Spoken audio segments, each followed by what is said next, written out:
So Fallout 76 had a lot of really interesting news to come out over the past couple of days, and there's several things I do want to talk about in this video. It's going to be going back and forth over some of the different topics, the update we just heard, some news about future DLC, and one sentence that you can read way too deeply into, and I will almost certainly do that in this video, and a couple of other things, such as around banned players, as well as some controversies or pushback that we have been seeing. I will have timestamps linked down below in the description if you guys do want to skip around or look at one thing or another, or just get tired of hearing me talk or do the intro. The first thing to talk about is actually the most recent Inside the Vault article from Bethesda. The Inside the Vault articles are something they do on a weekly basis, basically explaining to us some of their future plans for Fallout 76 and oftentimes what the next update will include. Although this most recent Inside the Vault article was a bit different, as it actually signified the ending of Wild Appalachia, the first DLC wave for Fallout 76. They mention how with patch 9.5 that did just release on this Tuesday. If you guys missed my video on it, it is a really cool patch. I personally have been really enjoying it. But either way, that patch did mark the end of Wild Appalachia. They do share a couple of interesting things. First and foremost, they do mention that the next time we're going to be hearing more about Fallout 76's DLC is actually at E3. Bethesda's E3 presentation this year is actually 3 Sundays away, that being on June 9th, 2019, and this is basically confirming that we're going to hear probably quite a bit about the future content coming to Fallout 76, specifically Nuclear Winter. I believe this is actually one of the first official confirmations that Fallout 76 content will be shown during Bethesda's E3 presentation, but based off the wording on this, it seems pretty likely that, as I was kind of predicting, there's going to be a real lull in updates. Over the next couple of weeks, we're likely not going to hear much around Fallout 76 DLC or future content. They're saving the good stuff for E3. Although there is a few other interesting things about this as they mark the conclusion of Wild Appalachia. First and foremost, they share a bunch of cool statistics around top sold things or just other miscellaneous things that went on during this update. There also is some things missing here. They don't actually mention things like camp decorating that was originally on the roadmap, or even further display cases that were supposedly coming at some point in the future. That still might be a week or two away, but we don't hear anything in this post. As I'm sure many of you know, the recent quest line to Fallout 76 was the Pioneer Scouts. In that, you could actually rank up from a Tadpole Scout to a Possum Scout. Through data mines, there's actually apparently a Squirrel Scout or materials for a Squirrel Scout also. I don't know if that's maybe planned for the next DLC wave. That would be interesting if they actually start adding content to previously introduced mechanics or quest lines, but there's no mention of any of that here, so time will tell where this all ends up landing. As far as what you could actually expect from Bethesda's E3 conference this year, I think they give us a decent idea in this post. They say, as mentioned in the 2019 roadmap, we're planning to roll out a new game mode with Nuclear Winter, send intrepid explorers into Vault 94 and 96, and make major changes to the main quest line with Wastelanders. I would say it's pretty safe to assume these are the things we'll hear about at this year's E3. If you want an idea of what that new game mode is, there are certain data mine files that I think point in one specific direction of a battle royale mode, but that's just my interpretation after listening to them all. You also can conclude other things like TDM, free-for-all, or even something weird like a race mode. Either way, it almost certainly seems like a PvP focused mode with Nuclear Winter. And even outside of that, quite a while ago, we also data mined and actually got inside of Vaults 94 and 96. So if you want an earlier look at that content, I will have a link to that also. Those will seemingly act as fairly high-level dungeons, but we also have heard further about those. Todd Howard did confirm those will be instance dungeons, so you can play subsequently with your own group of 4 people. Those are going to be instanced.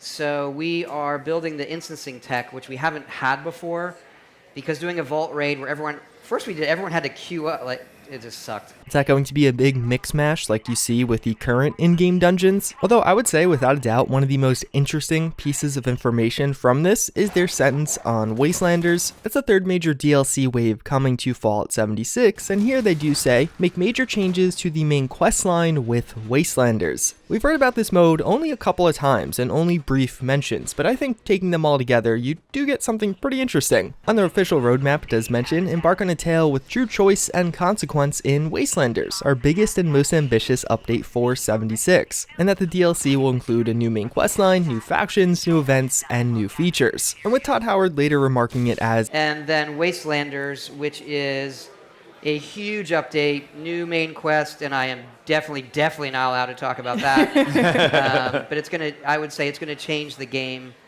dramatically. Taking that all together, I think I have a hunch as to what this could be. Naturally, with the naming Wastelanders, I presume they'll add in human NPCs with this one, although how exactly they're added in is totally a mystery, and really all this is mostly speculation, but I think some of the terminology does hint at something, especially with the most recent one that we just got from the latest Inside the Vault of make major changes to the main questline. I think what Wastelanders could be doing to Fallout 76 is actually shifting the timeline forward. In Fallout 76 right now, pretty much no matter what you do in-game, all the events are exactly the same. You finish the game by taking down the Scorch Beast, but technically the world itself, Appalachia, is identical. I could see Wastelanders being the change to that, an actual shift forward in the timeline that does progress the story forward both chronologically as well as whatever you do in-game during this DLC. But it's pretty interesting how they refer to it as making major changes to the main questline. So far, none of the DLCs for Fallout 76 have really continued the main questline, so could this be one of the first ones? Again, that's almost all speculation on my part based off some of the wording and phrases we've heard around this DLC, but I'd love to hear what you guys think in the comments down below. I would say it's pretty likely we hear or see something around this at E3, and I think the mention in this article is only further evidence towards that. One last thing they include in this article to end things off are apparently what we're going to be seeing in some future articles. They mention that in future Inside the Vaults, they plan to include additional thoughts from the dev team about changes they made to the game, deeper insights into existing features, and community highlights. Considering again we're going to have this kind of lull of information, I imagine over the next 2 to 3 weeks that's what we see as far as Inside the Vault does go. But moving on, we also did get this new almost 8GB update on PC. This update was a PC exclusive for Fallout 76, and before any of you do get excited, it's not actually adding in any new content. It seems like in reality what happened here was Bethesda did a bit of an oopsie. This past Tuesday we did get patch 9.5 for Fallout 76. That was reportedly, on PC at least, 1GB in size. Except as you actually went to download the update, it was not 1GB in size. It was almost 9.5GB in size, which is a pretty big difference, especially for those who have fairly slow internet speeds. Considering those reported update sizes are typically spot on, this was a pretty big discrepancy, and it seems like Bethesda made a mistake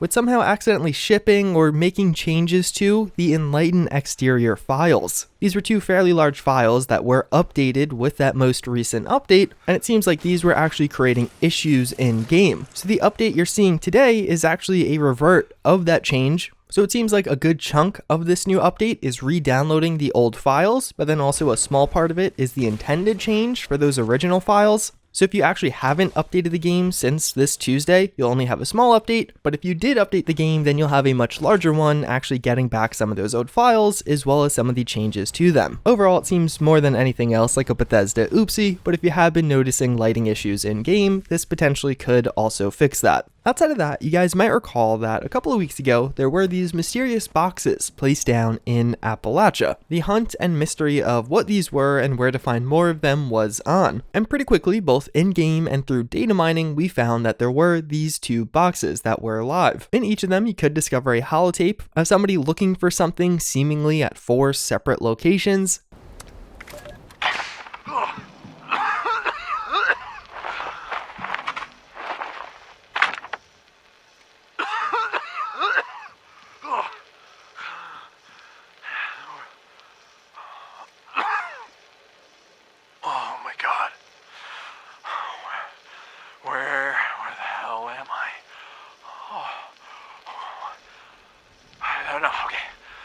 Doesn't matter.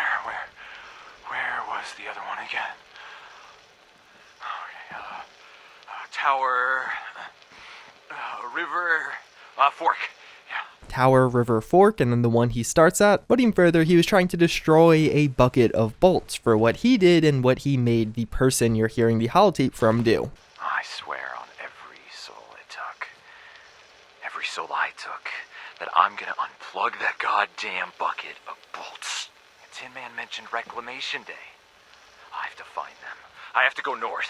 Well, it seems like we've actually found more to this story, and it seems pretty likely the person talking during these holotapes was the Vault 51 Overseer, as the Vault 51 Overseer's body has been found. The body itself doesn't have a ton going on, you could just kind of find it in almost a rotting state, although on it you can find a pretty interesting checklist. You can see that he has checked off 5 of the 6 things on this, being distract him, stash the rest of the supplies, jump in the other crate, pray to God to survive, and find anyone from 76. Seemingly, he has done all of those things, with the last remaining objective to actually be kill Zax. Zax actually has appeared in some of the older Fallout games. It was a supercomputer created by Vault-Tec. It was actually on the Poseidon oil rig and being used by the Enclave. In Fallout 76, in the White Springs bunker, you can uncover that Modus was actually communicating with Zax until his lines were disconnected. Although as you do some of the early Enclave quests, you actually reinstate these lines. But based on the fact that this is the Vault 51 Overseer, it seems like there might be a Zax unit in Vault 51. And even further, the bucket of bolts that is referred to in an earlier holotape could very likely be Zax, and it seems almost confirmed by this. Perhaps similar to how Modus had almost complete control over the White Springs bunker, Zax has almost complete control over Vault 51. So maybe the Vault 51 Overseer was trapped in the vault, and the first couple of things on his checklist are distracting Zax, to stash some kind of pertinent supplies that he'll want to use later on, and then his action of jumping in the other crate is actually him escaping from Vault 51 in some kind of container or crate that was on its way out anyway. As the holotapes do start, you actually hear of him opening up a crate, so that's seemingly where this trail of holotapes does begin.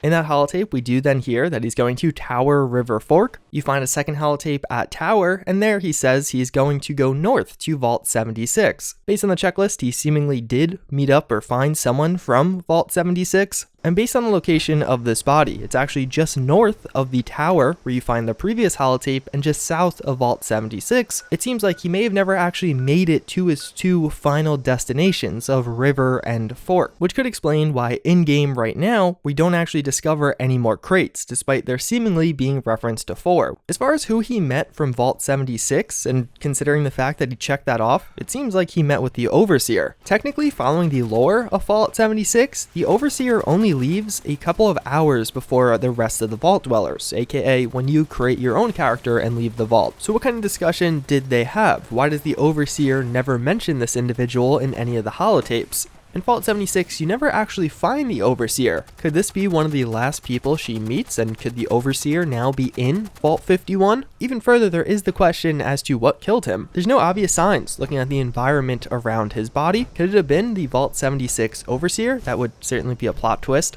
Or something else. Could Zax have some kind of robot or control outside of the vault that did influence him here? Either way, this is all really interesting. Through data mining, we know this is like the prologue or introduction into Nuclear Winter, which, as I mentioned earlier in this video, we should be hearing more about in just a couple of weeks. And I'm curious to see if Bethesda does more teasing around this. Something else I did want to touch on is banned players. I've talked about it several times on the channel at this point, but if you're not familiar, earlier this year, Bethesda did do a Fallout 76 ban wave. If over 100,000 items passed through your account, they deemed that you couldn't have legitimately acquired these and banned people for duping. Although technically, as clearly stated by Bethesda, these were really only suspensions, and they would be unbanned when an update later resolved this issue. That was months ago. We've had many updates to Fallout 76 at this point, and assuming all of these emails are true, you have to wonder, hey, what's the deal? Considering now we are done with Wild Appalachia, it seems like now would be one of the points where it makes the most sense, as long again, if that's true. I feel like as months go on now though, we're getting to a point where Bethesda needs to clarify this. Is there some big unban wave on the way? Is it maybe going to coincide with the launch of Nuclear Winter? Is it going to be in the next couple of weeks now that there's kind of a down period? Outside of that, one other thing I did want to mention was some of the recent backlash, or I guess mini controversy you're seeing around Project Paradise, aka the latest update to Fallout 76. As many of you know, this added a new dungeon into the game. You've been watching gameplay of it for the past 15 or so minutes, but over the 72 hours since it's been out, there definitely have been some issues that arose with it. First and foremost, there's a pretty major problem that's been there since release, where people, particularly on Xbox, but seemingly on all platforms, will just crash when trying to enter into the dungeon. Reportedly, this only happens some of the time, but it's a very high frequency, like 70 to 80% of their attempts result in a crash to desktop. And I've also actually been having several issues with this dungeon. Of the past 6 or so times I have played this, I result in a freeze.